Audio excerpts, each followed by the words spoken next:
ইসলামে যে জিনিসটা বৈধ সেটা আপনার, যেটা অবৈধ সেটাকে অ্যাভয়েড করতে হবে। হারামটাকে আপনাকে ছাড়তে হবে, হালালটাকে ধরতে হবে, দুটো দিক। বাকি যারা আছে বেঈমান, কাফের, ইহুদি, নাসারা, খ্রিস্টান, এদের কাছে কিন্তু একটাই দিক, সবই হারাম। হারাম হালালের বিচার নাই, যা পাবে তাই চালাও। খ্রিস্টানরাও তাই, আর আপনার ইহুদিরাও তাই, কাফেররাও যা দিবেন সব ঠিক আছে। কিন্তু যে বলবে আমি নবীর উম্মত, যে বলবে আমি আল্লাহকে বিশ্বাস করি, আমি একজন মুসলমান, তার জন্য দুটো জিনিস দাঁড়িয়ে যাবে, হালাল এবং হারাম, বৈধ অবৈধ। হালালটাকে অ্যাকসেপ্ট করবেন, হারামটাকে রিজেক্ট করতে হবে, সাইড করতে হবে। এখন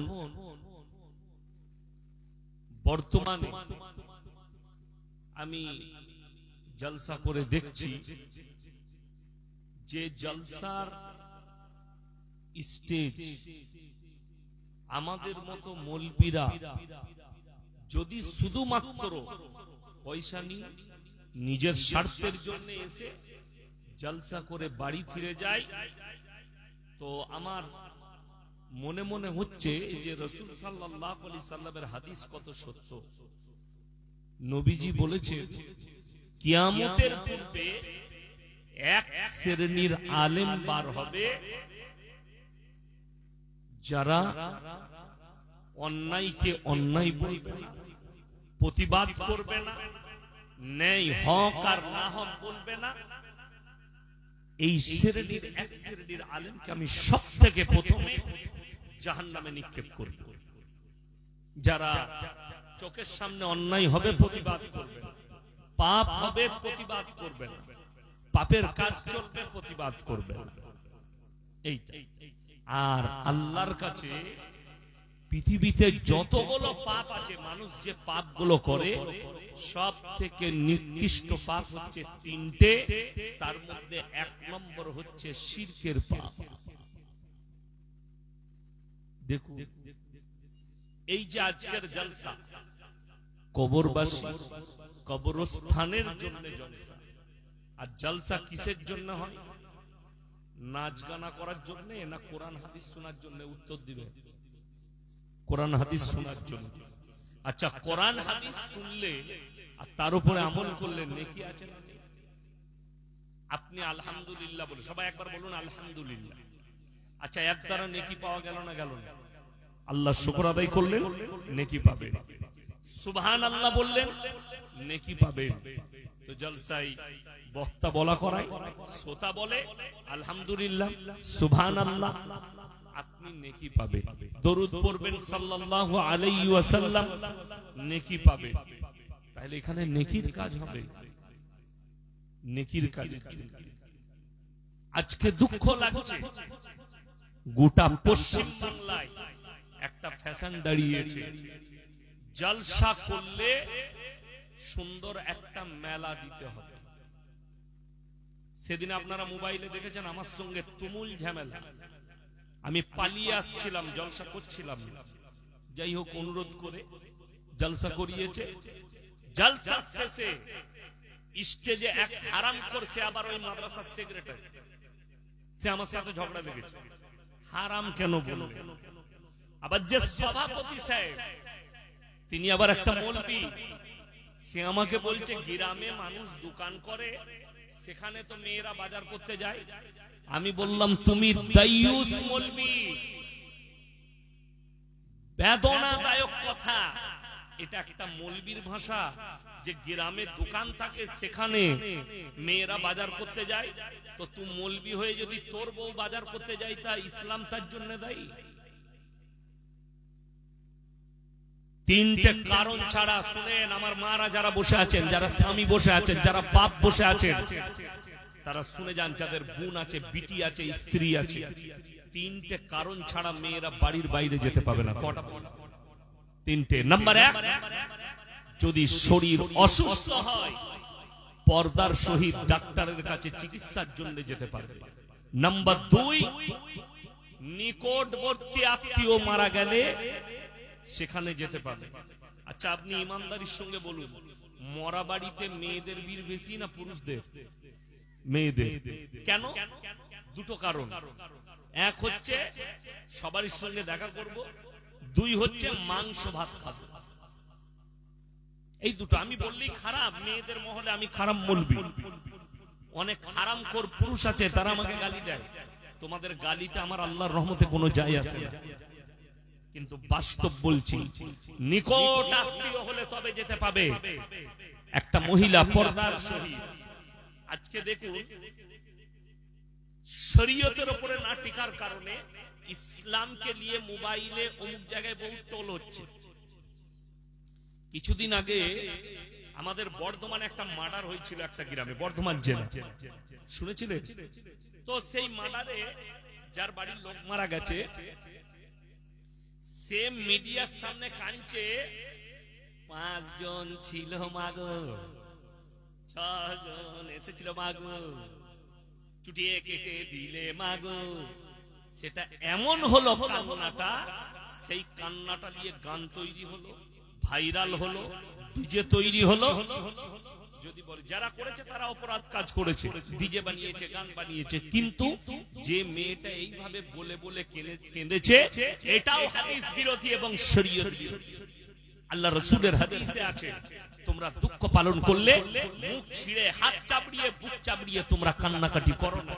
চোখে পানি আসবে, বাম মারা গেছে, চোখ ভিজে যাবে, পানি গড়াবে, কিন্তু আমাদের মহিলারা বলে বলে কান্না করে। ঠিক বললাম না ভুল বললাম?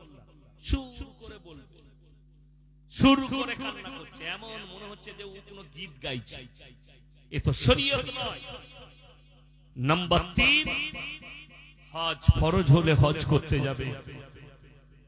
যদি কোন পশ্চিম বাংলার বাপের বেটা মৌলবি, কোন মুফতি যদি দেখাতে পারে যে না আমার বউ সমাজের মহিলা, সে যখন তখন বাজার করতে যাবে, হাট করতে যাবে, আমি চ্যালেঞ্জ দিলাম, আমি আর সমাজের বুকে কথা রাখবো। এরকম একটা মৌলবি ধরে নিয়ে আসুন স্টেজে যে আমার চ্যালেঞ্জকে অ্যাকসেপ্ট করবে। আপনার বিবি যায়, আমার বিবি যায়, আমরা মহিলাকে বাজারে পাঠাই, এটা আমাদের ব্যর্থতা, এটা শরীয়তের ব্যর্থতা নয়, এটা ইসলাম নয়।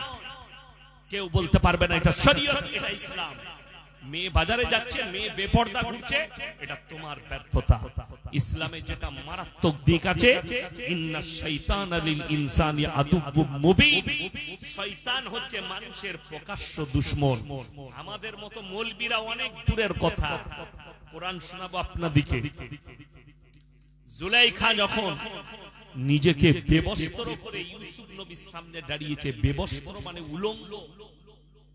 ইউসুফ নবী কি বলছে জানেন? কোরআনে আছে, ওয়ালাকাদ হাম্মাত বি ওয়া হাম্মা বিহা লাউলা আররা বুরহানা রাব্বি।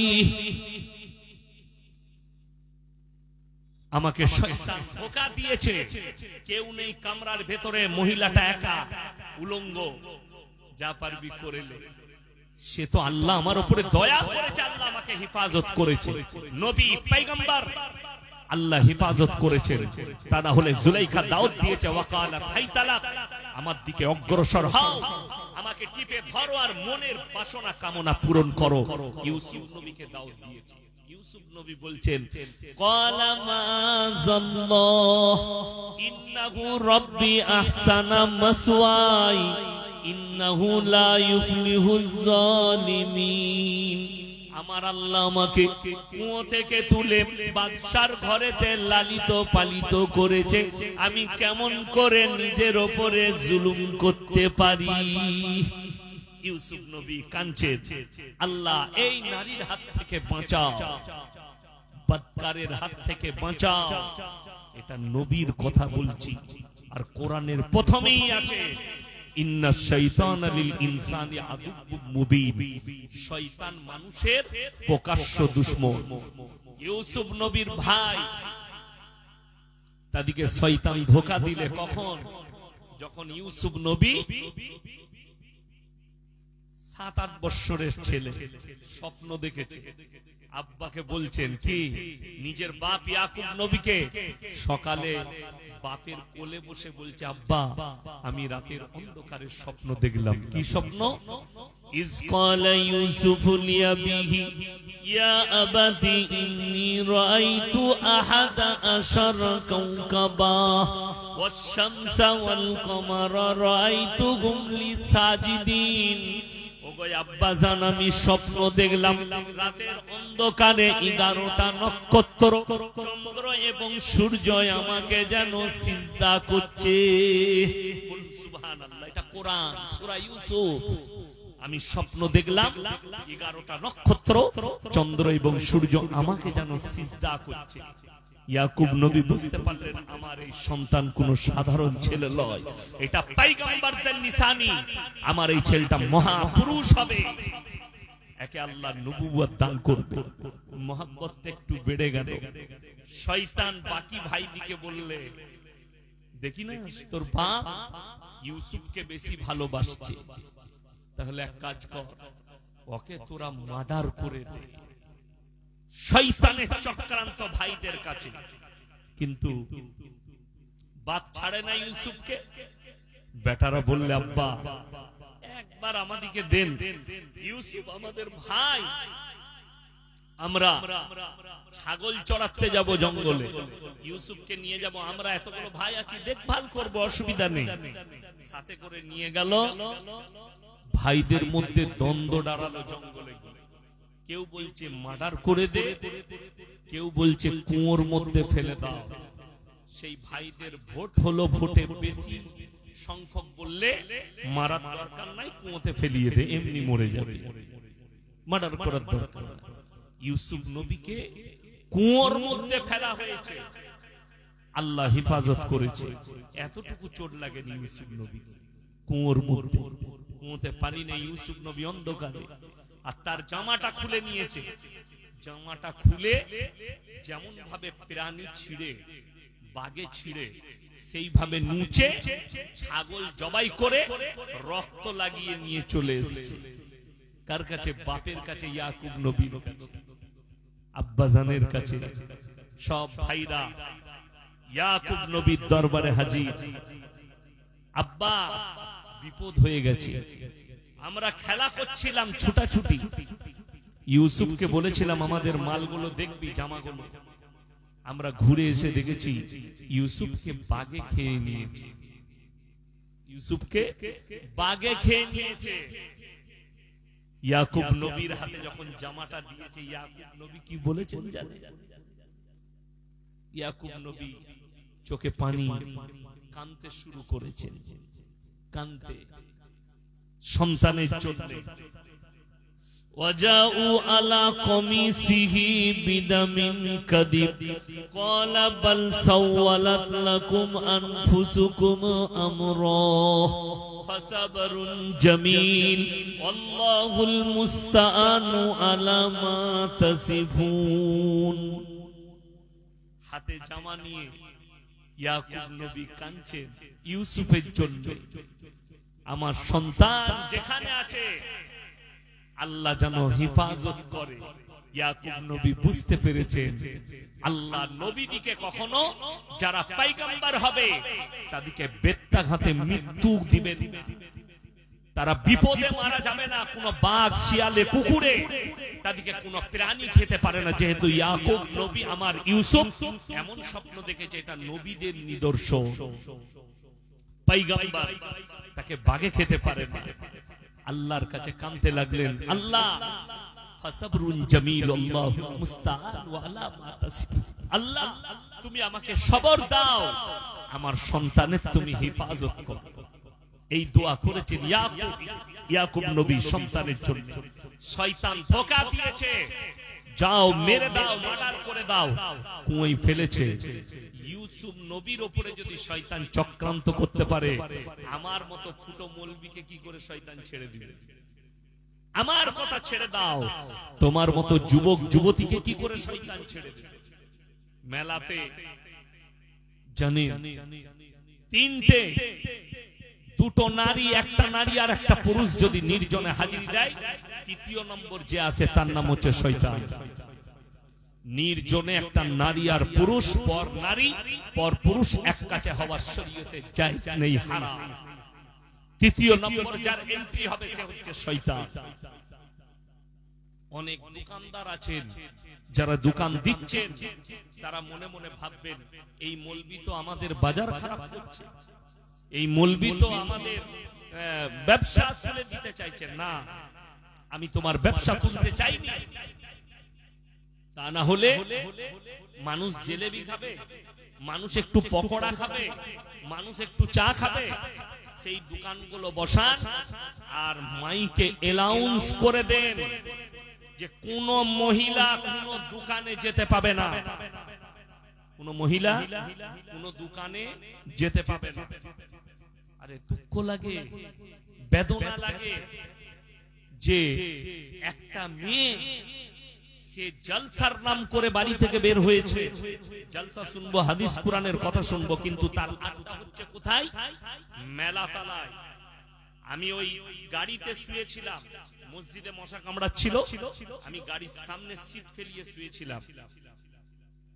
কতগুলো মানুষ, মেলা ঘোরা হয়েছে মেয়েদের, ভ্যানিটি ব্যাংক কাঁদে আর সব মাল নিয়ে হেঁটে হেঁটে বাড়ি চলে যাচ্ছে। তাহলে তাদের উদ্দেশ্য জলসা শোনা হলে শেষ দোয়া পর্যন্ত থাকতো এখানে, হাদিস আর কোরআনটা শুনে যাব। একটা নসিহত শুনেনি, একটা জলসা শুনেনি, বড় কষ্ট লাগে, দুঃখ লাগে। আপনি বলছেন আমি মুসলমান, আপনার কাছে হারাম জিনিসগুলো হালাল হয়ে যাচ্ছে, আল্লাহর রাসূলের হাদিস। আপনারা কি মনে করছেন দাজ্জাল আসবে? দাজ্জাল আপনার শামসিতে আসবে, দাজ্জাল গাজলে আসবে, দাজ্জাল মালদাতে আসবে? না, দাজ্জাল আসার পূর্বে তার সৈন্য তৈরি হয়ে যাবে। আর রাসূলের হাদিস তোমরা দেখতে পাবে, যখন মুসলমানের কাছে হারাম জিনিসগুলো হালাল হতে শুরু করবে, তখন জানবে দাজ্জাল আসার সময় হয়েছে। আর যে মুসলমান হারাম জিনিসগুলোকে হালাল করে নেবে, এইগুলোই হচ্ছে দাজ্জালের আসল সৈন্য। যেহেতু দাজ্জাল আসার পূর্বেই এই ব্যক্তি তো নিজের ঈমানকে হারিয়ে ফেলেছে। আমার বন্ধুগণ, আমার ভাই, অনুরোধ করে বলছি, ইমানদারির সঙ্গে বলুন তো, আজকে মুসলমান নিজেকে মুসলমান বলে দাবি করছে, আজকে সত্যিকারী কি আমি মুসলমান? সত্যিকারী কি আমি ঈমানওয়ালা? আমার ঈমান কতটুকু আছে? সবাই আত্মসমীক্ষা করবেন। যারা এখানে বসে আছেন, যারা মোবাইলে ফেসবুকে আমাকে গালি দিচ্ছেন, তাদেরকে অন্তর থেকে বললাম, নিজের হৃদয়কে জিজ্ঞেস করো, আমার পরিবার কি, আমার পরিবারে দিন কতটা আছে, আমার পরিবারে ইসলাম কতটা আছে, আমার স্ত্রীর মধ্যে দিনদারি কতটা আছে, আমার সন্তানের মধ্যে দিনদারি কতটা আছে। আমি তো লোকের কাছে বুক ফুলিয়ে বলছি আমি ইয়াসিন, আমি ইমানদার, আমি আপনার কাছে বক্তব্য দিচ্ছি। এই মোবাইলে রেকর্ডিং চলছে, আমি চ্যালেঞ্জ ছুড়ে বলে গেলাম, আপনারা যেমন আমাকে মোবাইলে চিনেন, গোটা পশ্চিম বাংলার লোক, আমি তো সব জায়গায় দাঁড়াতে পারি না। হিন্দু, মুসলিম, জৈন সবাই চিনে আমাকে, আমি সব জায়গায় দাঁড়াই না। আমার দাঁড়ানোর স্থান আছে, জায়গা আছে, সেই জায়গায় দাঁড়িয়ে চা খাই। আমার বর্তমান টাউনে হিন্দু থেকে মুসলিম এমন কোন দোকানদার নেই যে আমাকে চিনে। আমার বাজারে এমন কেউ নেই যে আমাকে চিনে না। আমি আপনাকে চ্যালেঞ্জ দিয়ে গেলাম, যেদিনে বর্তমান টাউন যাবেন যান, মিষ্টির দোকানি থেকে কাপড় দোকান, নার্সিংহোম থেকে হসপিটাল, ওষুধ দোকান, জিজ্ঞেস করুন কোন বাপের বেটা যদি প্রমাণ দিতে পারে ইয়াসিন সাহেবের স্ত্রী বোরকা পরে এসে একটা রুমাল কিনেছে, আমি জুতোর মালা পরে যাব আপনার এখান থেকে। আল্লাহর কৃপায় বলে গেলাম, চ্যালেঞ্জ ছুড়ে পাবেন না। আমার স্ত্রী বাজারে যাওয়া লাগে না, আমি তো সারা রাত থাকি না, বাড়িতে সময় দিতে পারি না। তাহলে আমার স্ত্রীর কি জায়গাগুলো পূরণ করি না, তার জরুরত গুলো পূরণ করি না? যদি এটা বিশ্বাস না হয়, আমি যে কোনো ব্যক্তি যার সন্দেহ আছে তাকে দাওয়াত দিই, আপনি আমার গাড়িতে চেপে চলুন, আপনার স্ত্রীকে নিয়ে চলুন, মালদায় চাপবেন, একবারই নামবেন বর্ধমান টাউনে, আমি গাড়ি পাঠিয়ে দেবো আপনাকে আনতে। আপনার স্ত্রী, আপনার স্ত্রী আমার স্ত্রীর কাছে 3 দিন থাক, 3 দিন মেহমানদারি করবে, আর আপনি আমার মেহমানখানায় আমার সাথে থাকবেন। 3 দিনের ভেতরে আমার স্ত্রী যদি আমার জন্য একটা এলিগেন্ট দেয়, একটা আমার নামে যদি রিপোর্ট দেয়, আমি সমাজের মুখে আর কথা বলবো না। যেমন কোন দিন গেছে আমি তার প্রয়োজন মিটাই, তাকে কষ্ট দিয়েছি, সে তো বাড়ি থেকে বের হয় না, কোথাও যেতে দিই না, এমনকি কোন বিয়ে বাড়ি পর্যন্ত যেতে পাই, অর্ডার নেই, যারই বিয়ে হোক যেতে পাবে না, স্ত্রীকে যেতে দিই না। তাকে জিজ্ঞেস করো, তোমাকে তো কোথাও নিয়ে যাই না, যেতে দেই না, তোমার উপর কি অত্যাচার করে? যদি আমার স্ত্রীকে জিজ্ঞেস করতে যান, আমার স্ত্রী ঝাঁটা করে মারবে। কেন? নিশ্চয়ই আমি আমার স্ত্রীকে খুশি রাখতে পেরেছি। আমি রাস্তায় বেরিয়ে জিজ্ঞেস করে নিই বাড়িতে কি বাজারের প্রয়োজন আছে, আমি এনে দেবো। আমি আসার সময় সুজাপুরে দাঁড়িয়েছি, যা কিনার কিনে নিয়েছি, গাড়িতে চাপিয়ে নিয়েছি, ফজরের সময় তার কাছে পৌঁছে যাবে, সে রান্না করো, আমার আর জরুরত পড়বে না, তার সব মাল আমার গাড়িতে রাখা আছে, আমি ফজরের নামার সময় তাকে ধরিয়ে দেবো, তার কিচেনের কাছে নামিয়ে দেবো, সে ফজরের পর আর কোনো কিছু লাগবে না। কিন্তু অবাক লাগে, আপনি সারা দিন চায়ের দোকানে আড্ডা মারছেন, কিন্তু বিবিকে আলু পেঁয়াজ সবজিটা কিনে এনে দেন না। গ্রামে দোকান আছে, তুমি গিয়ে কিনে নাও। তোর থেকে বড় নালায়েক আর কে আছে? তার বিবি পরকীয়ায় জড়াবে না, তাকে জড়াবে। রাগ করেন না, ব্রেনে দিলে কথাগুলো নেবেন। আমি চলে যাব সকাল বেলায়, ভাববেন, রাতের বেলায় ভাববেন আমি কি বলে গেলাম। আপনার আত্মাকে সমীক্ষা করুন, দিলকে জিজ্ঞেস করুন, সত্যি কি আমি আমার স্ত্রীকে ইমানদার করতে পেরেছি, মুমিনা করতে পেরেছি, দিনের উপরে প্রতিষ্ঠিত করতে পেরেছি? তা না হলে আজকে বলুন, একটা মুসলমানের কাছে সুদ কখনো হালাল হতে পারে? এ কথা বলেন, সুদ হালাল না হারাম? হারাম। আপনি বলুন ইমানদারির সঙ্গে, এই থানাটা কোন থানা? গাজল। গাজল থানায় একটা মুসলমান তাইলে সুদ খায় না, তাই তো হারাম যখন। কথা বলেন। আমি কিন্তু গোল আলু বক্তা নয়। কালকে দেখলাম কমেন্টে এক হারাম করে লিখেছে, তুমি যে জলসার স্টেজে সুতি থানায় আদায় করছিলাম, মাদ্রাসার জলসা, চাইছিলাম টাকা, অনেক লোক দিয়েছে, তো একজন কমেন্টে লিখেছে, তুমি কি জিজ্ঞেস করে নিয়েছো টাকাটা সুদের টাকা দিচ্ছে না মদের টাকা দিচ্ছে? আচ্ছা বলুন তো, আমি বর্ধমান জেলা থেকে এখানে এসেছি, আমাকে দাওয়াত দিয়েছে, আমাকে মেহমানদারি করাবে কারা? কমিটি করাবে না করাবে না? আচ্ছা, কমিটি মুসলমান না মুসলমান নয়? মুসলমান। তার উচিত, ইয়াসিন সাহেব, আমি কেউ কি চিনি না, আপনারা সবাই আমার ইমানি ভাই, দাওয়াতি ভাই, সবাই ইমানদার আমার কাছে, সবাই ভালো, আমি কেউ কি চিনি না, সবাই মুমিন আপনারা আমার কাছে। এখন আমাকে যে খাবারটা দিবে, কমিটির দায়িত্ব হচ্ছে হালাল খাবারটা আমার কাছে দিবে। আমি যখন কোন হোটেলে খাবো, কোন দোকানে খাবো, কোন অমুসলিম ভাইয়ের বাড়িতে খাবো, তখন আমাকে বেঁচে খেতে হবে, জিজ্ঞেস করতে হবে এটা হালাল না হারাম। কিন্তু যখন কোন মুসলমান দাওয়াত দিবে, তার হক হচ্ছে সে মেহমানকে হালাল খাবার খাওয়াবে। আমরা বক্তারা টাকা চাইবো, আমি এখানে চ্যালেঞ্জ ছুড়ে ইমানদারির সঙ্গে বলছি, যদি কোন সুদখোর নিয়ত করে থাকেন ইয়াসিন সাহেবের হাতে টাকা দেবো, টাকা দিবেন না, ওই টাকা কাজে লাগবে। আমি চ্যালেঞ্জ ছুড়ে বলে গেলাম আজকে। যদি কোন লটারিওয়ালা মনে করেন ইয়াসিন সাহেব আদায় করছে, তার হাতে টাকা দেবো, আজকে দুঃখটা ওইটাই তো। সুদখোররা, মাতালরা, গাঁজাখোররা, মদ ব্যবসায়ী, লটারি ব্যবসায়ী, এরা ভেবেছে জান্নাতে যাবার একটা দারুণ রাস্তা। কোথায়? জলসা। আমার আগে দেলোয়ার ভাই আদায় করছিল না, করেনি? করছিল। এরপর যেই 100, 200, 500 দিচ্ছে, শুধু দেলোয়ার ভাই লয়, এরকম সব আদায়কারী বক্তা। আমি কিন্তু আদায়কারী বক্তা নয়, যারাই আদায় করে পয়সা দিচ্ছে। একজন সুদখোর এসে 1000 টাকা দিয়ে দিল, কাকে? হুজুরকে। হুজুর জানে না, হুজুর তো আদায় করছে, সে জানে না মালটা কি। হুজুর এখন কানে হাত লাগিয়ে, আহারে বান্দারে মুদাই বসেছিল, আর ছিল কি না ছিল, 1000 দিল, দিয়ে তাকে জান্নাতে ঢুকিয়ে দিল। সে মনে করলে শালা এত ভালো জান্নাত আর কোথাও নেই।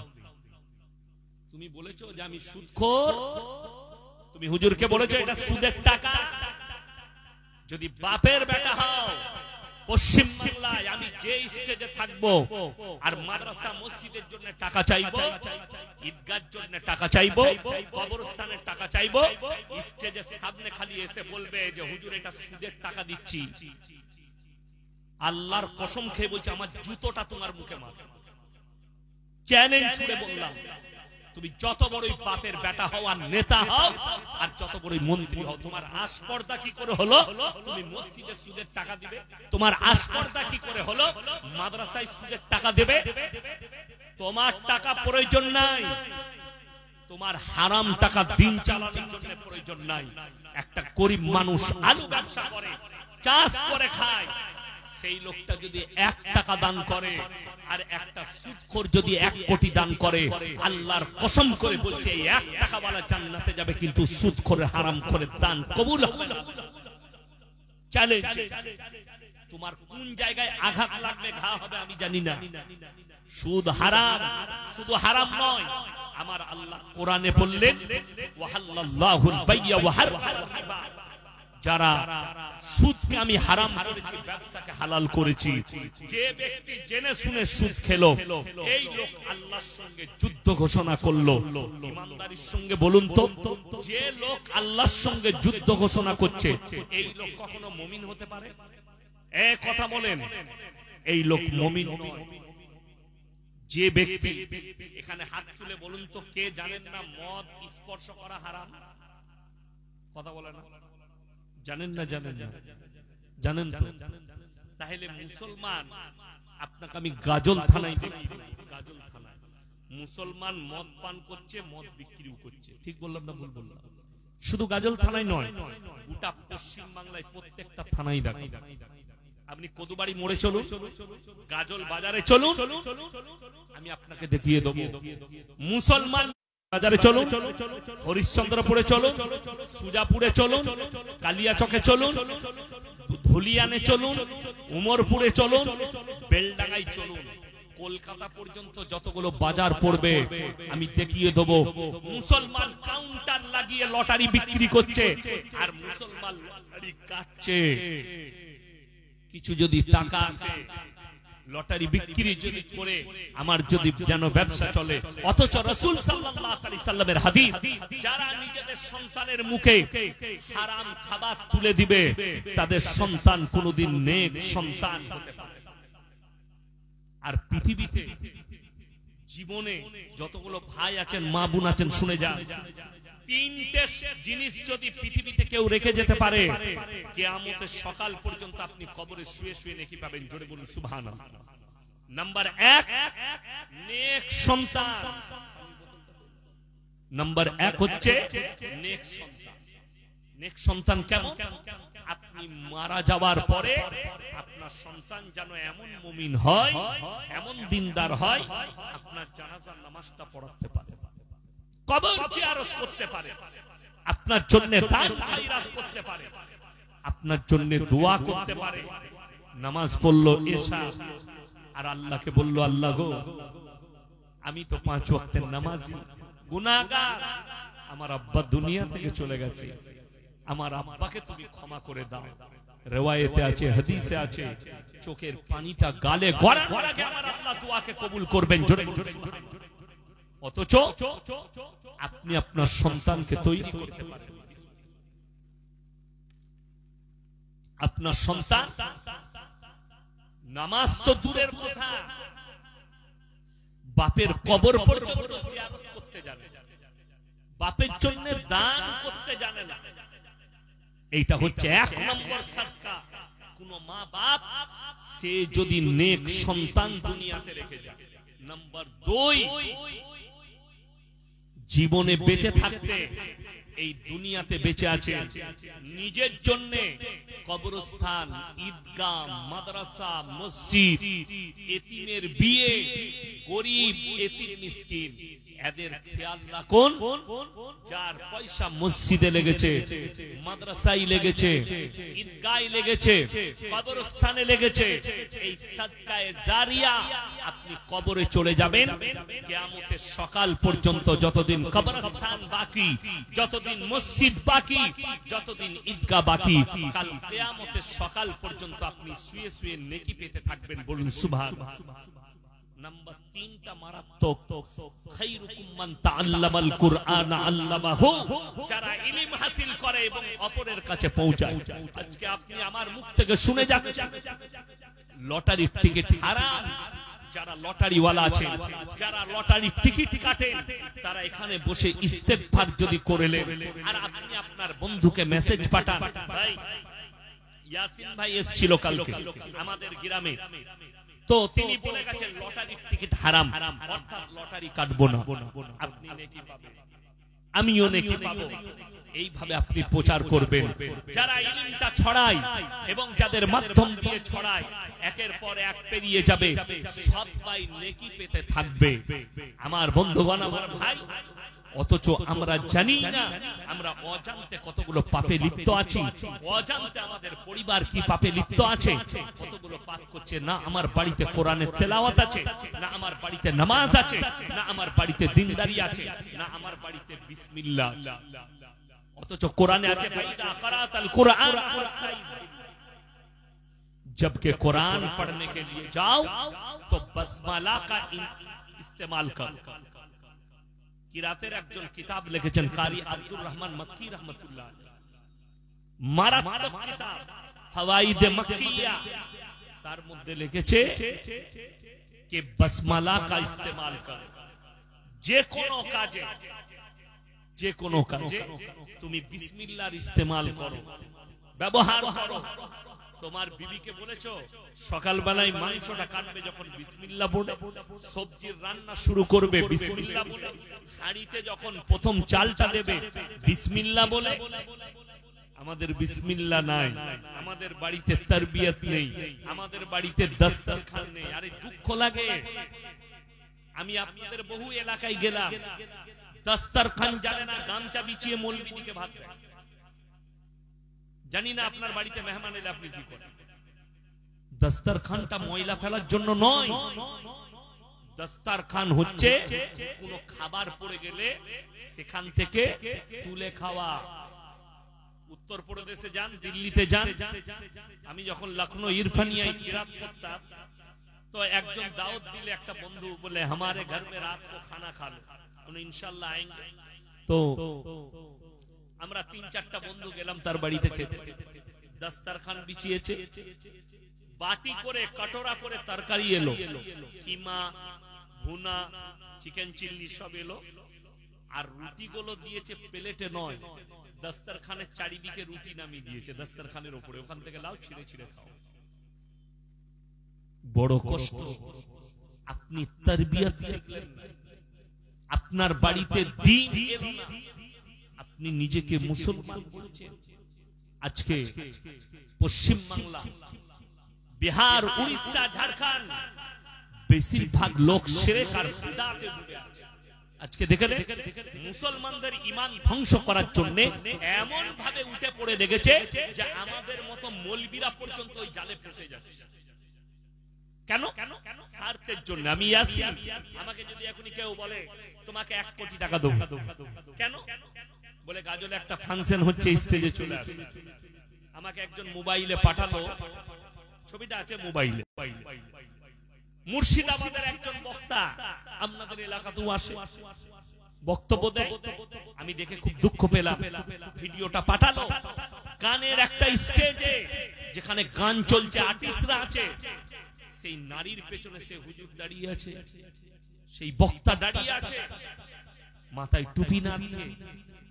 সেই মানুষ আবার স্টেজে গিয়ে মানুষকে হিদায়েতের কথা শোনাবে, মানুষকে দ্বীনের কথা শোনাবে। আমি দেখলাম বীরভূম ডিস্ট্রিক্টের একজন মৌলবী, নামের আগে মুফতি আছে, নামের শেষে পীর আছে, তার শেষে কাসমি আছে। কাসমি মানে দেওবন্দ থেকে পাস করেছে, তার নামের শেষে আছে। এশিয়া মহাদেশের একটা বড় মাদ্রাসা দারুল উলুম দেওবন্দ, সেইখান থেকে পাস করা। নামের শেষে পীর আছে, নামের শেষে কাশ্মী আছে। কোথায় দেখছি দীপাবলির উৎসবের স্টেজে তিনি সংবর্ধনা দিচ্ছেন। আপনারা মায়ের আশীর্বাদ নেবেন, মায়ের আশীর্বাদে ভালো থাকুন। আমি মনে মনে ভাবলাম আল্লাহ রাসূলের হাদিসটা কত সত্য। এক শ্রেণীর আলেম তারা সঙ্গে সঙ্গে ঈমান হারা হবে, আর তাদের দ্বারাই আল্লাহ জাহান্নামকে উদ্বোধন করবেন। আমার ভাই, রাসূলের হাদিস, কিয়ামতের পূর্বে আমার উম্মতের মধ্যে একটা দল, কিছু উম্মত তারা মুশরিক হয়ে যাবে, তারা কবরের পূজা করতে লাগবে, তারা গাছের উপাসনা করবে, তারা ঠাকুরের পূজা করতে লাগবে, তারা আল্লাহ বাদ দিয়ে অপরের উপাসনা করতে লাগবে। এটা রাসূল সাল্লাল্লাহু আলাইহি সাল্লামের হাদিস। আজকে তার প্রমাণ পাচ্ছি। আর কিছু বেঈমান কাফের আমাদের সামনে লম্বা করে একটা কথা ভাসিয়ে দিয়েছে, ধর্ম যার যার, উৎসব সবার। আমি কলকাতার একটা চ্যানেল দেখলাম, চ্যানেল মানে ইউটিউবার, ছোটখাটো মেয়ে ছেলে নিজেকে চ্যানেল বলে আর উল্টো পাল্টা খবর ছড়ায়। সে দেখলাম আমার একটা জলসাকে কাটিং করে বিদ্বেষ ছড়িয়েছে এবং একটা মুসলিম লোকের সাক্ষাৎকার দিচ্ছে। আরে এই মৌলবি বলেছে মুসলমানরা মদ খাবার জন্য ঠাকুর ভাসাতে যায়। আমি আমার বর্তমান টাউনের কথা বলেছি, আমি আবার আজকে বলে যাচ্ছি আপনাদেরকে যে আল্লাহর কাছে যতগুলো পাপ আছে সব থেকে নিকৃষ্ট পাপ হচ্ছে শিরকের পাপ। যারা মনে করছেন যে সেই জায়গায় কি যাওয়া যাবে না, তাদেরকে কোরআন শোনাচ্ছি। লাউ কানা ফীহিমা আলিয়াতুন ইল্লাল্লাহু লাফাসাদাতা। আমি আল্লাহ ছাড়া পৃথিবীতে আর একটা যদি আল্লাহ হতো, পৃথিবীতে বিভ্রাট আর মারামারি সৃষ্টি হতো। আমি আল্লাহ ছাড়া যদি দ্বিতীয় আল্লাহ হতো, দ্বিতীয় কেউ থাকতো সৃষ্টিকর্তা, তাহলে মারামারি হতো। লাউ, এটা কোরআন, লাউ কানা ফীহিমা আলিয়াতুন ইল্লাল্লাহু লাফাসাদাতা। ফাসাদ হতো, ফিতনা হতো দুটো আল্লাহ হলে। তাই আমি আল্লাহ এক এবং অদ্বিতীয়, আমার কোনো শরীক নাই। সবাই আল্লাহকে বিশ্বাস করব, জোরে বলুন ইনশাআল্লাহ। আল্লাহ ছাড়া ভালো মন্দের মালিক পৃথিবীতে কেউ নেই। এরপর একটা মুসলমান শুনেলেন এই হিন্দুস্তানে যদি বলেন হুজুর আপনার বক্তব্যের দ্বারা সম্প্রীতি নষ্ট হচ্ছে, তাহলে বলবো আমার বক্তব্যের পুরো শুনবে। 1.5 লাখ বয়ান, 1.5 থেকে 2 লক্ষ বয়ান ছুটছে আমার ইউটিউবার ফেসবুকে। এখানে এমন ইউটিউবার আছে শুধু অনলি ফর আমারই বয়ান ছাড়ে। এরকম পশ্চিম বাংলায় 100টা ইউটিউবার আছে, কোন বক্তার বয়ান শুধু আমার, আমার নিজস্ব কোনো ইউটিউবার নাই। আমার সময় নেই। মাদ্রাসাওয়ালা দোয়া করবেন। আবার একটা বড় মেয়েদের মাদ্রাসা করছি, একবারই নার্সারি স্কুল থেকে মলনা পাস পর্যন্ত দোয়া রাখবেন যেন আপনার সন্তানকে দিতে পারে। কাজ শুরু হয়ে গেছে জায়গাতে, দোয়া রাখবেন। আমি হচ্ছি মাদ্রাসাওয়ালা মৌলবি, আমি কারো বিকাও নয়। আমার বন্ধুগণ, আমার ভাই, এই 1.5 থেকে 2 লাখ বয়ান, একটা স্পিচ বার করুন। আমি কারো দেবদেবীকে গালি দিয়েছি, কারো ধর্মকে গালি দিয়েছি, দিইনি, আর আমার মৃত্যুকাল পর্যন্ত দেব না। কিন্তু আল্লাহর কসম, তারটাকে আমি নিজের মনে করতে পারবো না। কোরআনে আছে লা ইলাহা ইল্লাল্লাহ ওয়া লা ইলাহা ইল্লা। তোমরা দুটো নৌকায় পা দিও না, একটা নৌকায় পা দাও। পদ্মা আপনাদের কাছে, ফারাক্কার কাছে, পদ্মার উপরে আর একটা কি নদী পেরিয়ে এলাম মালদা, ওটা কি নাম? মহানন্দা। এই মহানন্দা নদীতে যদি আপনি নৌকায় চাপেন, যে আমি ওপার যাব নৌকায় চেপে, যদি আপনার মনে হয় এই নৌকাটা ডুবে যেতে পারে, তার থেকে ভালো পাশাপাশি দুটো নৌকা লাগিয়ে এটাই একটা পা, ওটাই একটা পা দেবো। সে মালটা মরবে না? মরবে না, ও আগে মরবে। খালি দুটো একটু সরে যাওয়া। তো তুমি যদি দুটো নৌকায় পা দিতে চাও, এই দিকটাতেও থাকবো, ওই দিকটাতেও থাকবো। যেমন উদাহরণ বলে দিই, অনেক লোক, আমি ইয়াসিন বেঁচে আছি, বেঁচে আছি না নাই? আমি যখন বেঁচে আছি কথা বলছি, যখন আমার মধ্যে প্রাণ আছে। এখন সভাপতি সাহেব যদি বলে ইয়াসিন ভাই আপনি 100 টাকা দেন, আমি দিতে পারবো না? পারবো না বাবা, কথা বলে না?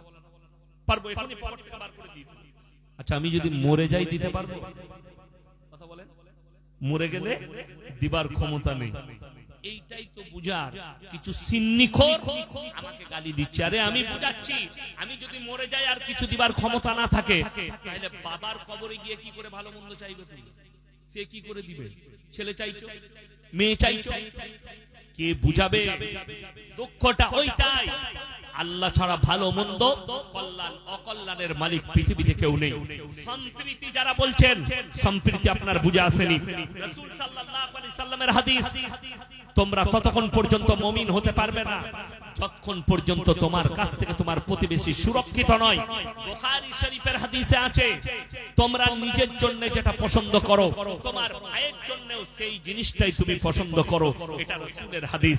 আগে চলুন, আল্লাহ রাসূল বললেন যে হে আমার উম্মতি শোনো, তোমরা দেখো না তোমার বাড়ির পাশে কে বসবাস করছে, সে হিন্দু হোক, সে দলিত হোক, সে আদিবাসী হোক, সে খ্রিস্টান হোক, সে ক্ষুধার্ত হলে খাবার দাও, বস্ত্রহীন হলে বস্ত্র দাও, বিপদে পড়লে পাশে দাঁড়াও।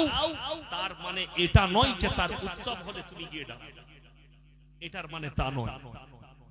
এখন অনেক মুসলমান শিক্ষিত ভাই আমাদেরকে দলিল দিচ্ছে, হুজুর আমরা তো শুধুমাত্র গাজলে গিয়েছিলাম মেলা দেখতে, একটু বউকে নিয়ে ঠাকুর দেখতে, আমরা তো পুজো করিনি। মাশাআল্লাহ, খুব ভালো যুক্তি, তোমার যুক্তির খণ্ডন আমার কাছে আছে, আপনাকে খুব সুন্দরভাবে বুঝাই। এই গ্রামে রাতের বেলা একটা বাড়িতে ডাকাতি হচ্ছে, ডাকাত পড়েছে, একটা বাড়িতে লুটপাট চলছে বন্দুক ঠেকিয়ে। এখন সবাই ঘুমাচ্ছে গ্রামের, সেই বাড়িতে লুটপাট চলছে, বাড়ির লোককে বেঁধে দিয়েছে। এক ব্যক্তি সে পেশাব করতে উঠেছে, গাছতলায় বসে পেশাব করছে, সে দেখতে পেল আর বাড়িতে ডাকাতি হচ্ছে, চুপচাপ বসে পুরো সিন দেখলো। ডাকাত পালিয়ে গেল গাড়ি নিয়ে, প্রশাসন বাবুরা চলে এলো, গাজল থানা থেকে পুলিশ চলে এলো। বড় বাবু বলছে, তোমাদের মধ্যে কে দেখেছো? সে বললে, স্যার প্রথম থেকে শেষ পর্যন্ত আমি দেখেছি। কাকে বেশি মারবে? কথা বলুন, ওই মালটাকে তুলে লিগে বেশি পিটাবে, বলে একে মার বেরিয়ে যাবে। শুনলেন, কোরআনে আছে যদি তোমরা দেখো কোন জায়গায় শিরকের কাজ হয়, আল্লাহ বিরোধী কাজ হয়, শরীয়ত বিরোধী কাজ হয়, রাসূল বিরোধী কাজ হয়, হয় হাতের দ্বারা রুখে দাও, তা না হয় জুবানের দ্বারা রুখে দাও, তা না হয় ঘৃণা করে সরে এসো। আমি কেন সেখান থেকে পালিয়ে আসছিলাম জলসা থেকে? তার কারণ ওই মেলাটাকে ঘৃণা করে। তা না হলে আমার মতো বক্তা জবান বন্ধ করে টাকা গুনে চলে যাব, আল্লাহর কাছে কবরে হিসাব দিতে পারবো না। প্রতিবাদ করনি, অন্যায় হয়েছে চোখের সামনে, তোমাদেরকে ইলমটা দিয়েছো, ইলমটা খরচ করেনি খালি নিজের স্বার্থের জন্য। যদি কারো মনে হয় ফেসবুকে শোনার পরে, মোবাইলে শোনার পরে আমরা ইয়াসিন সাহেবকে দাওয়াত করেছি, আমরা তো মেলা বসাবো, মেলায় টাকা পাই, ইমানদারির সঙ্গে বলছি কালকেই বলবেন ডেট ক্যান্সেল করে দেবো, পয়সা ফেরত দিয়ে দেবো। যত টাকা পাঠিয়েছ ফেরত দিয়ে দেবো, ক্যান্সেল করে দিবে। আমি চ্যালেঞ্জ করে বললাম, পশ্চিম বাংলায় যতজন আমাকে ঈদের রোজার আগে পর্যন্ত দাওয়াত দিয়েছো, ইনশাআল্লাহ দোয়া করবেন। আমি বাংলাদেশেও সফর করছি, বাংলাদেশেও জলসায় আমার শর্ত আছে, আমি শর্ত রেখে যাচ্ছি। অত সহজ নয়, দাওয়াত দিবার প্রয়োজন নেই। আলহামদুলিল্লাহ, ডাল আর আলুটা বাড়িতে খাবো। আপনি তো মাংস ভাত খাইয়েছেন, বাড়িতে ডাল আলু খাবো। ডাল আলু খেলে কোনো মানুষ মারা যাবে? শাক আলু খেলে কোনো মানুষ মারা যাবে? শাক ভাত খেলে কোনো মানুষ মারা যাবে? বিস্কুট খেলে কোনো মানুষ মারা যাবে? আরে ভাত পাবো না, বিস্কুট খেয়ে থাকবো, ভাত পাবো না, পানি খেয়ে থাকবো।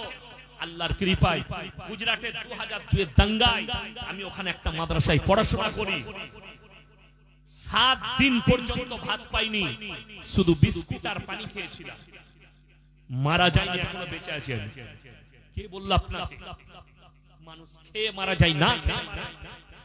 ওই জন্য এই ধরনের পাপ কাজ করবেন না। আপনি বলছেন হাতের দ্বারা রুখে দিতে হবে, তা না হয় ঘৃণা করে ওই জায়গা থেকে সরে এসো। আর আল্লাহর কাছে সবথেকে বড় নিকৃষ্ট পাপ তো ওই পাপটাই। আজকে বড় দুঃখ লাগে, একজন বলছে মুসলিমদের লোক, আরে ইয়াসিন সাহেব পুজোতে যেতে পাবে না মুসলমানরা, কবরে কি করে যেতে পাবে? সেই মূর্খ জানা নাই। আমি তাকে বলবো অনুরোধ করে আমার 1.5 লাখ বয়ান শুনো, আমার আব্বাজির বয়ান বার করে শুনে নাও।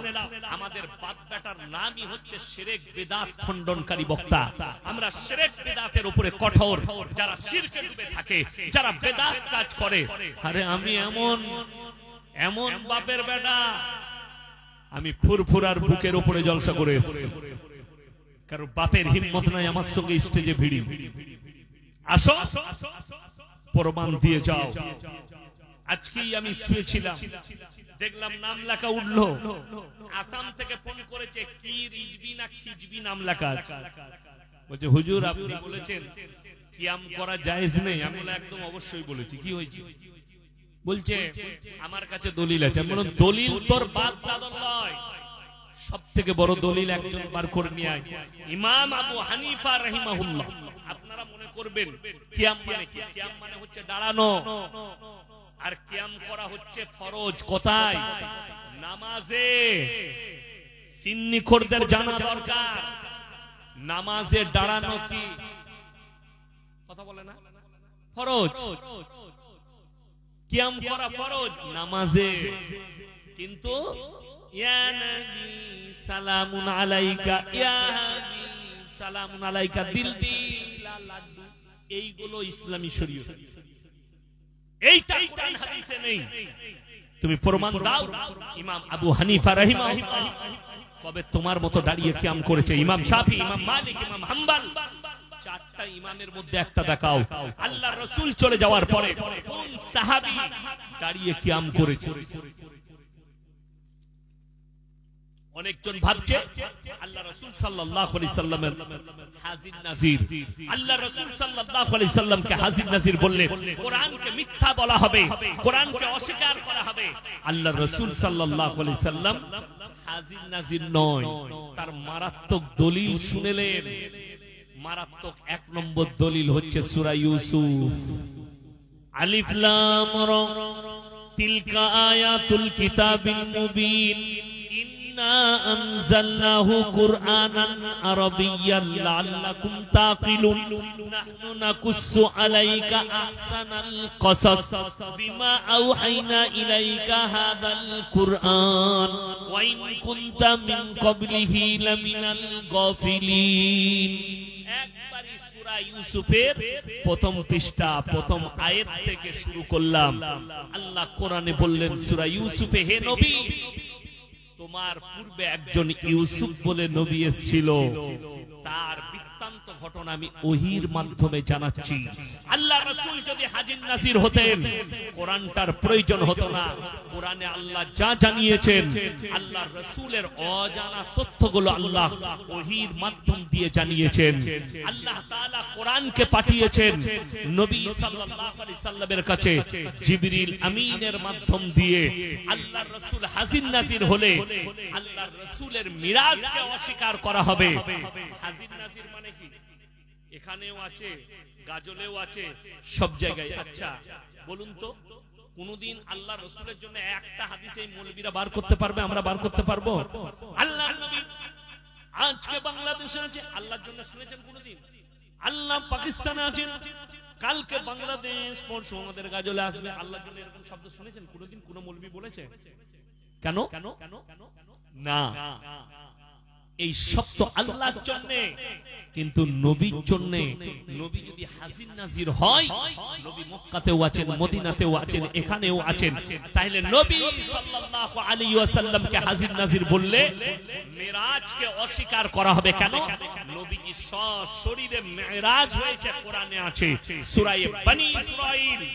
নবীজিকে বিছন থেকে তুলে সুবহানাল্লাযী আসরা বিআবদিহি লাইলাম মিনাল মাসজিদিল হারাম, জিবরিল আমিন আল্লাহ পাঠালেন বিছন থেকে তুলে মসজিদে হারাম, মসজিদে হারাম থেকে মসজিদে আকসা, মসজিদে আকসা থেকে সাত আসমানে নিয়ে গেলেন আর নিয়ে এলেন। যিনি হাজির নাজির তার জন্য এই শব্দ ব্যবহার হবে না তাফসীরে।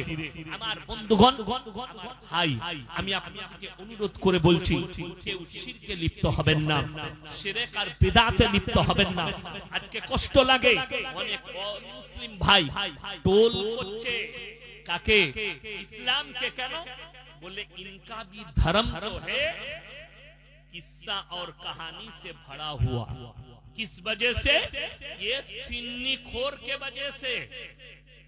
একটা বয়ান শুনলাম গতকালকে, আমি আপনাদের হরিশ্চন্দ্রপুরে ছিলাম, সেখানে আমি বলছিলাম যে ভাই আপনারা শুনেন, মোবাইলে আছে এখনো, আমি তাদেরকে শোনালাম। কেন? আশেপাশের কিছু সুন্নিখোর তারা গালি দিয়েছে যে ইয়াসিন সাহেব আসুক, এরপরে আমাদের অমুক মুফতিকে নিয়ে আসবো গুটকা করবে। নেতাকে গালি দিয়া করাবো, আলহামদুলিল্লাহ আমাকে গালি দাও, অসুবিধা নেই। আমি শোনালাম, কি বায়ান হচ্ছে জানেন? আরে गौसे पाक बड़ा पीर अब्दुल कादिर जिलानी रहमतुल्लाह अलैह इतना बड़ा पीर था, इतना बड़ा पीर थे कि वो कभी काबा घर में तवाफ करने नहीं जाते थे, बल्कि काबा घर उनके घर पे आते थे तवाफ करने। जोरे बोलो नाउज बिल्लाह। এই ভাষাটাই হচ্ছে শরীয়ত বিরোধী ভাষা। কার জন্য? আব্দুল কাদের জিলানী রাহমাতুল্লাহ আলাইহির জন্য। শুধু তাই নয়, বয়ান আরো কি চলছে জানেন? ইসলামকে গল্প বানিয়ে রেখেছে, অথচ ইসলাম সত্যের উপরে টিকে আছে। খালি এই শিরক করে করে বলছে ভাই বড় পীর আব্দুল কাদের জিলানী দস্তরখানে খানা খেতে বসেছেন, বাবা দেশি মুরগি নিয়ে ভাত খাচ্ছেন, বাবা দেশি মুরগির হাড্ডি গুলো একদিকে রাখছেন। আজকে আমাদের দেশি মুরগি দিয়েছি, তাই না?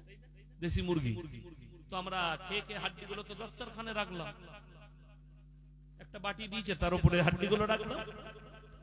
বড় পীর আব্দুল কাদের জিলানী হাড্ডি গুলো একদিকে রাখছেন। তেনার মুরিদ জিজ্ঞেস করলেন, বাবা এই হাড্ডি গুলো কেন একদিকে রাখছেন? তিনি বললেন, আমি ভাত খাবার পরে এই মুরগিটাকে আবার জীবিত করে দেব। যা বুঝা করে নাউজুবিল্লাহ। গোটা পৃথিবীর মৌলবীকে চ্যালেঞ্জ দিলাম, বড় পীর আব্দুল কাদের জিলানী রাহমাতুল্লাহ আলাইহি তো অনেক দূরের কথা, আল্লাহর রাসূল সাল্লাল্লাহু আলাইহি সাল্লাম বকরির মাংস খেয়েছেন, দুম্বার মাংস খেয়েছেন, উটের মাংস খেয়েছেন।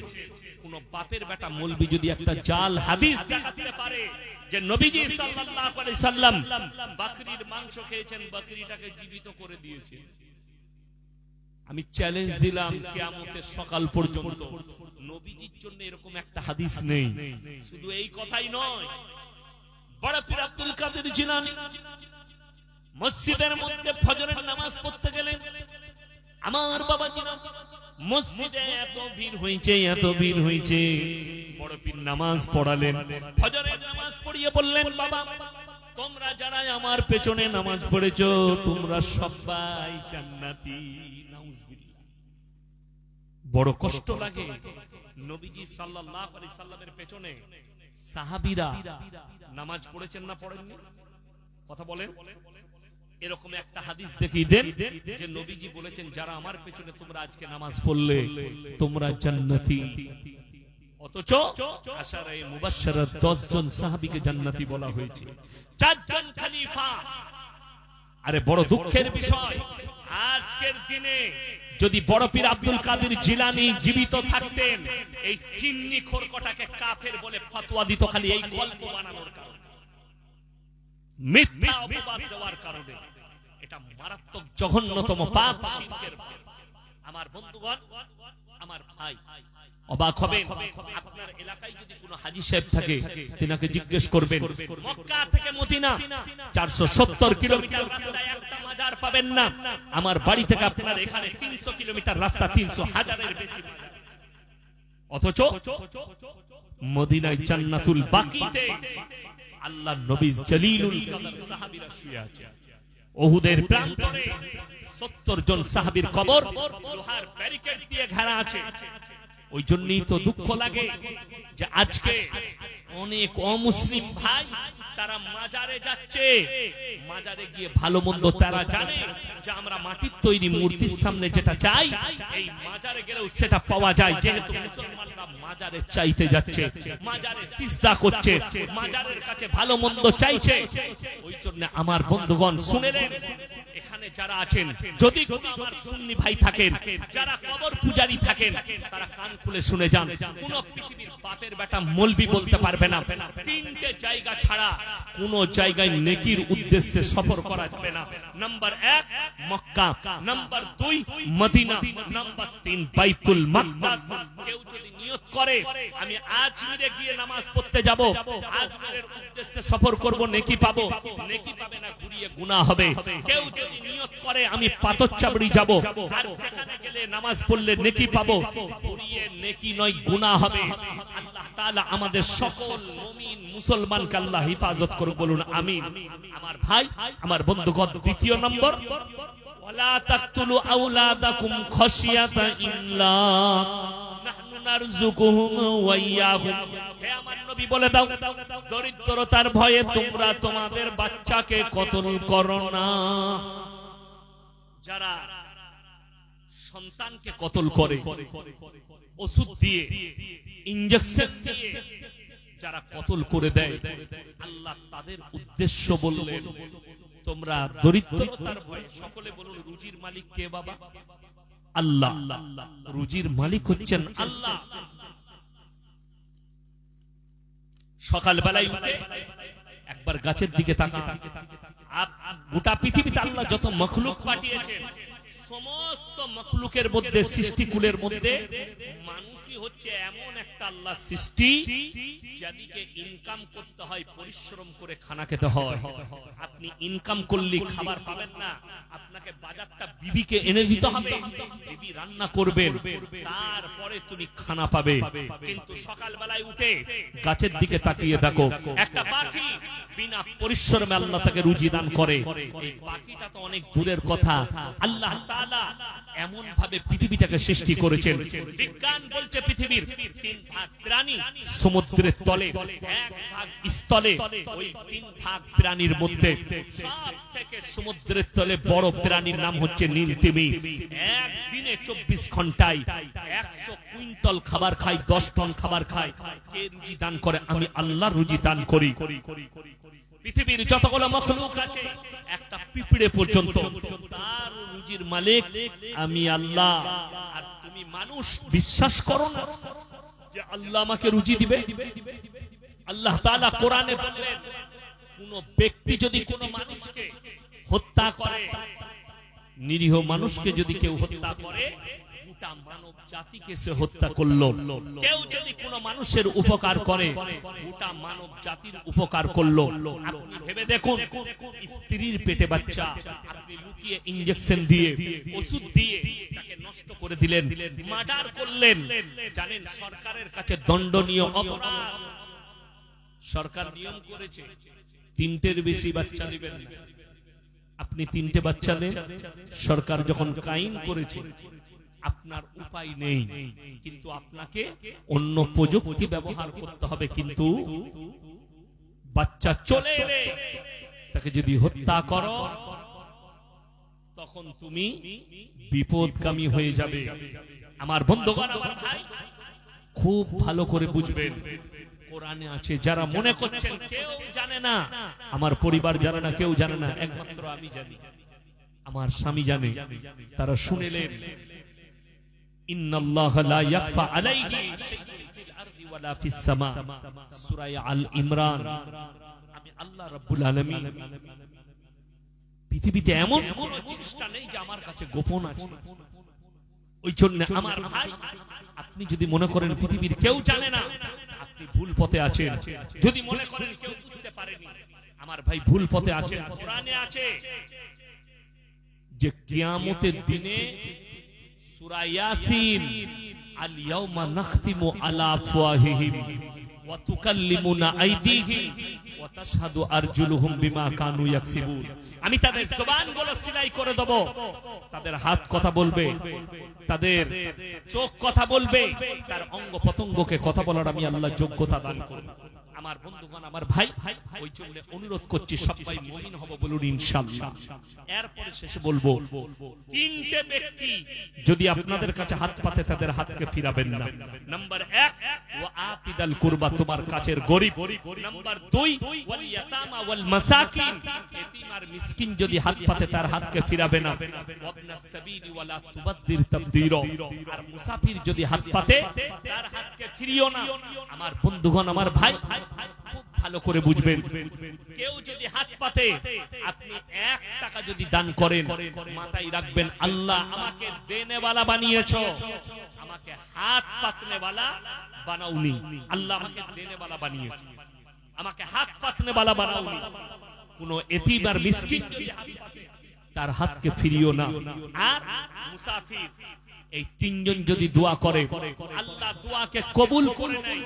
ইন্নাল মুবাদদিরিন কানু ইখওয়ানাশ শায়াতিন ওয়া কানা শাইতানু লিরাব্বিহি কাফুরা, হে আমার নবী বলে দাও, আর যারা অপব্যয় করে তারা শয়তানের ভাই। যাদের কাছে আল্লাহ টাকা দিয়েছে সেই টাকা মদে, নারীতে, লটারিতে, গাঁজাতে, বিড়িতে, অবৈধ কাজে, ইসলাম বিরোধী কাজে, রাসূল বিরোধী কাজে যারা খরচ করছে তারা হচ্ছে শয়তানের ভাই। আর শয়তান জাহান্নামে যাবে, তার ভাই যারা হবে তারাও জাহান্নামে যাবে। আল্লাহ রাসূল বলেছেন যাকিরা, গচ্ছিত সম্পদ, মানুষ কিয়ামতের দিনে কাঁদবে। আমি যদি আরো কিছু বেশি দান করতাম আমার জন্য মঙ্গল হতো। আমার বন্ধুগণ, আমার ভাই, আমি মুসাফির মানুষ, 300 কিলোমিটার এসেছি, আবার আমি অতটা যাব, আবার আমাকে কালকে জলসায় যেতে হবে। আমি আপনাদের কাছে অনুরোধ করছি, এমন 15 জন ভাই কে কে আছে এই কবরস্থানের জন্য সাদকায়ে জারিয়া করবেন 500 করে টাকা। যদি না থাকে আমার কাছে ওয়াদা করে যান 1 মাস পরে দিবেন, 15 দিন পরে দিবেন। আমি মাত্র 500 করে টাকা, মুসাফির মানুষ, আমি দোয়া করব, ফজরে দোয়া করব, আল্লাহ যেন আপনাদের ইজ্জতে বরকত দেয়, আপনাদের মালেতে বরকত দেয়। আমার ভাই 1 নম্বর কে আছে, মাত্র 500 করে টাকা চেয়েছি, যদি না থাকে আপনি পরে দিবেন, 1 মাস পরে দিবেন। কারুর যদি মোবাইলে থাকে, ফোন পেতে থাকে, আপনি কমিটির ছেলের ফোন পেতে দিয়ে যান। মায়ের মধ্যে যদি কেউ থাকে, সন্তানের নামে, নিজের নামে, ছেলের নামে, আমি আবার নিজের জন্য, কেউ যদি কোনো আল্লাহর বান্দা থাকে একটু তাড়াতাড়ি বলি, মাত্র 500 করে 15 জন চেয়েছি। ইসলাম ভাই মাশাআল্লাহ, জাযাকাল্লাহ, 2 নম্বর হয়ে গেছে মাশাআল্লাহ, 3 নম্বর জাযাকাল্লাহ। আমি 15টা চেয়েছি, 15 জন মাশাআল্লাহ। আসুন ভাই একটু তাড়াতাড়ি, একজন ওয়াদা করেছেন মাশাআল্লাহ, 4 জন হয়ে গেল। তাহলে আর কে আছেন ভাই? আচ্ছা, ওই মোল্লার হাতে 5000 টাকা দিয়েছিলেন, আমার হাতে 500 দিলেন। আল্লাহ আপনার 500 দিয়েছিলেন, আল্লাহ হায়াতে বরকত দেখ মাশাআল্লাহ। এই দেখেন 5 জন, 6 জন ভাই, 6 জন হয়ে গেছে। আমি মাত্র 15টা চেয়েছি, জাযাকাল্লাহ। এই দেখেন 7টা হয়ে গেল। আর কে আছেন ভাই? একটু আমার হাতে দিয়ে যান। 15 জন ব্যক্তি চেয়েছি। আমার মায়েদের মধ্যে যদি কেউ থাকে, 7 জন হয়েছে, আর 8 জন লাগবে আল্লাহর ওয়াস্তে, পরকালের জন্য, মরণের পরের জন্য মাশাআল্লাহ। এই দেখেন 2টো, 9টা হয়ে গেল। আমার ভাই 9টা হয়ে গেছে, আর মাত্র 7টা লাগবে। কে আছে? আমার কোন ভাই আছেন? আর 6টা লাগবে ইনশাআল্লাহ, 6 জন লাগবে। আর কোন আমার আল্লাহর বান্দা আছেন? একটু তাড়াতাড়ি আসি মাশাআল্লাহ। আল্লাহ আপনাদের 10 নম্বর হয়ে গেল। আল্লাহ হায়াতে বরকত দেখ, রুজি রোজগারে আল্লাহ বরকত দেখ, কারোবারে আল্লাহ বরকত দেখ মাশাআল্লাহ। আসুন, এই দেখেন 11 নম্বর হয়ে গেল, জাযাকাল্লাহ। আল্লাহ তাআলা আপনাদের হায়াতে বরকত দেখ, কারোবারে, ব্যবসা বাণিজ্য, রুজি রোজগারে আল্লাহ বরকত দেখ। ভাই আর মাত্র 4 জন লাগবে। আমার মা বোনের মধ্যে যদি কেউ থাকেন, আমার আল্লাহ রাসূল সাল্লাল্লাহু আলাইহি সাল্লাম, আল্লাহ তাআলা এলান করলেন, দাও মক্কা নগরীতে, ওমা ইউরিদুল্লাহ কারদান হাসানা, আল্লাহর রাস্তায় কে কি দান করবে বলো। আল্লাহ রাসূল সাল্লাল্লাহু আলাইহি সাল্লামের সাহাবীরা নিজেদের জান মালের কুরবানি করেছে। আজকে আপনাকে জান দিতে হবে না, শুধু যেখানে আপনার আমার বাপ-দাদারা শুবে সেই পবিত্র কবরস্থানের জন্য আমার কোন আল্লাহর বান্দা আছেন? 10 জন হয়ে গেছে, আর মাত্র 5 জন মাশাআল্লাহ। আরো একজন বাচ্চা 100 টাকা দিয়েছে, আল্লাহ তুমি এর বাচ্চার হায়াতে বরকত দাও। আমার ভাই আর কে আছেন? কোন আল্লাহর বান্দা আছেন? মাত্র 500 করে বলেছি, 10 জন হয়ে গেছে, আর মাত্র 5 জন কে কে আছে? 5 জন ভাই কে কে আছে? তাড়াতাড়ি বলুন।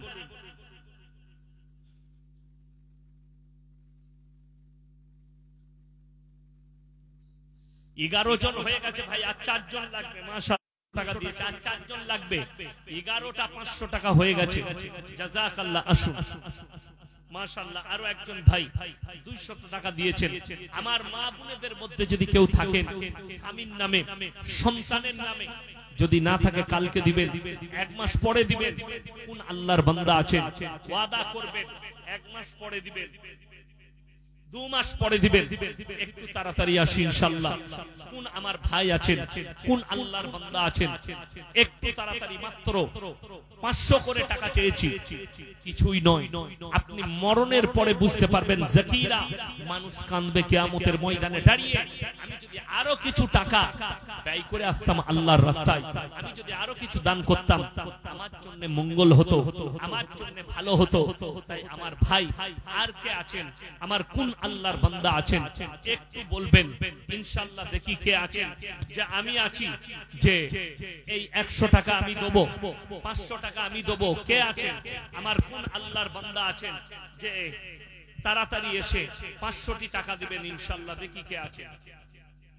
জাযাকাল্লাহ। আরো একজন ভাই 100 টাকা দিয়েছেন, আমার ভাই। আর কেউ নেই, কোন আমার আল্লাহর বান্দা নেই যে একটু উঠে আসবেন? 500 করে টাকা বলেছে, অনেক টাকা। আপনি দুনিয়াতে কতদিন আছেন?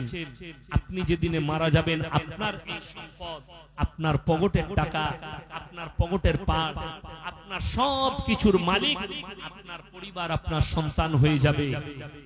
সেদিন আপনার সঙ্গে কিছুই যাবে না, শুধু এই আমলটা যাবে। এই ঈদগাহ, এই আপনার কবরস্থান, এই মসজিদ, এই মাদ্রাসা, এই দান খয়রাত গুলোই আপনার সাথে যাবে, আপনার কাজে লাগবে। আমার ভাই, এই শেষ সময়ে কে আছে? পঞ্চায়েত মাসিদুর রহমান ভাই, মাশাআল্লাহ, উনি 10,000 টাকা দিয়েছেন। আল্লাহ দানকে কবুল করুক, নেক নিয়তকে আল্লাহ পুরো করুক। মাশাআল্লাহ, জাযাকাল্লাহ। এই দেখেন 12টা 13 14টা হয়ে গেছে, মাশাআল্লাহ। আরো একজন বাচ্চা 100 টাকা দিয়েছে। মায়েদের কাছ থেকে 4টা চলে এসেছে। ভাই, যদি কোনো আর একজন আল্লাহর বান্দা থাকেন 15টা পূর্ণ করে দিবেন। একজন আল্লাহর বান্দা 15 নম্বরটা কে আছে? শেষ ভালো তার, সব ভালো তার, শেষ ভালো তার, সব ভালো তার। আমার ভাই, এই শেষটা কে আছেন? টুটু রহমান, টুটু, মাশাআল্লাহ, লেখেলেন। এই দেখেন 15 নম্বরটা হয়ে গেল। একজন ভাই বাকি 500 টাকা দেবেন। আল্লাহ উনার হায়াতে বরকত দেখ, রুজি রোজগারে বরকত দেখ, কারোবারে আল্লাহ বরকত দেখ। আমার ভাই, যদি আর 5টা দিতেন, কমপক্ষে 20টা হয়ে যেত এই সময়ে। যদি আমার মায়েদের মধ্যে কোনো মা, 4 জন মা পাঠিয়েছেন, আর 5 জন মা কেউ হবেন না যে টাকা আছে, কিংবা যদি না থাকে একটু বলে পাঠান। 1 মাস পরে দিবেন, 15 দিন পরে দিবেন, কালকে সকালে দিবেন, পরশু দিবেন, একটু নামটা লিখে দিয়ে পাঠান। আমার কোনো ভাই নেই, আমার কোনো মা বোন নেই যে আর মাত্র 4 জন 5 জন মা বোন, 5 জন ভাই কেউ নেই যে ইনশাআল্লাহ ওয়াদা করবেন কালকে দিবেন। মাশাআল্লাহ, আসুন। জাযাকাল্লাহ। কি নাম? শহীদুর রহমান ভাই, মুলাকাত করুন। 500 টাকা। শহীদুর ভাই, এদিকে আসুন, আপনি মুলাকাত করে যান। আল্লাহ আপনার হায়াতে বরকত দেখ। জাযাকাল্লাহ। মাশাআল্লাহ, মসজিদের খাদেম, মাশাআল্লাহ। আল্লাহ আপনাকে কিয়ামতের দিনে হযরতে বেলালের পাশে দাঁড় করা, আপনার মালেতে বরকত দেখ। মঈনুল হক ভাই 500 টাকা। মাশাআল্লাহ। একজন মা 100 টাকা দিয়েছে। দেখেন 17টা হয়ে গেছে, আর মাত্র 3টে দিলি 20টা হয়ে যাবে। এই ময়দানে আর কোন 3 জন আমার আল্লাহর বান্দা নেই যে ওয়াদা করবেন 1 মাস পরে, 2 মাস পরে, 3 মাস পরে, আস্তে আস্তে দিবেন, আপনি পরে দিবেন। আসুন ভাই, কি নাম ভাই? 500। মাশাআল্লাহ। আকবর আলী ভাই 500 টাকা। জাযাকাল্লাহ। আল্লাহ দানকে কবুল করুক, হায়াতে আল্লাহ বরকত দেখ, রুজি রোজগারে আল্লাহ বরকত দেখ। ভাই দেখুন 18টা হয়ে গেল, আর মাত্র 2 জন লাগবে। 2 জন আল্লাহর বান্দা কে কে আছেন? আমার কোন আল্লাহর বান্দা আছেন? আর 2 জন, 2 জন ভাই কে আছে? আপনারা অনেক দিয়েছেন, শুরু থেকে দিয়ে আসছেন। আমার আগের বক্তা, তার আগের বক্তা, সকলে আপনাদের কাছে হাত পেতেছে, আপনারা হাত বাড়িয়েছেন। আমি বলবো এই শেষ সময়ে আর দুজন আল্লাহর বান্দা 500 করে টাকা যদি দিতেন আল্লাহর ওয়াস্তে, খুব মঙ্গল হতো। এই শেষ সময়ে আমি মুসাফির মানুষ, আমি দোয়া দিয়ে যাব, আল্লাহ যেন আপনাদের ইজ্জতে বরকত দেয়, জানে মালে বরকত দেয়, কারোবারে বরকত দেয়। আমার মা বোনেদের মধ্যে দুজন মা এমন কেউ নেই এই শেষ সময়ে, আপনারা শেষ সময়টাই দুজন 500 টাকা দিয়ে এই বরকতটা পূরণ করবেন। দুজন কোন আল্লাহর বান্দি আছেন, কিংবা আমার কোন ভাই আছেন দুজন আল্লাহর বান্দা, একটু হাত তুলি, একটু উঠে আসি আপনাদের মধ্যে। আপনি দিয়েছেন প্রথমের দিকে, আর একবার এই শেষ সময়ে দেন, আমি দোয়া করি আপনাদের জন্য। মাশাআল্লাহ মাশাআল্লাহ, ওয়াহিদুল ইসলাম ভাই 2000 টাকা, আল্লাহ দানকে কবুল করুন।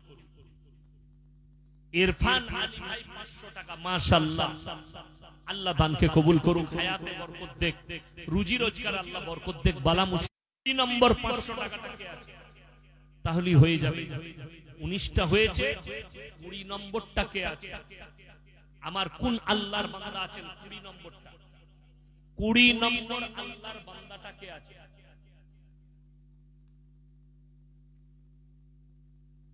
মাশাআল্লাহ। সভাপতি সাহেব কই?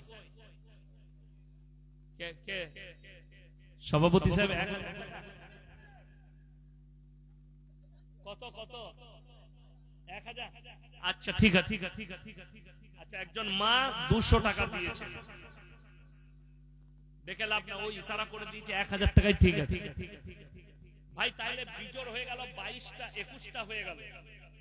হ্যাঁ 21টা, তাইলে আর একটা দিলে 22টা হয়ে যাবে। আর একজন বলুন না কেউ, 22 নম্বরটা কে আছে একটু বলুন। আচ্ছা, কমিটির লোকরা কই? কমিটির সব কই? তো সব 1000 করে লিখিয়ে দেন কমিটি। এই দেখেন মায়েদের কাছ থেকে আর একজন মা 20 টাকা দিয়েছেন, মাশাআল্লাহ, আল্লাহ দানকে কবুল করুন। ভাই আর কেউ নেই?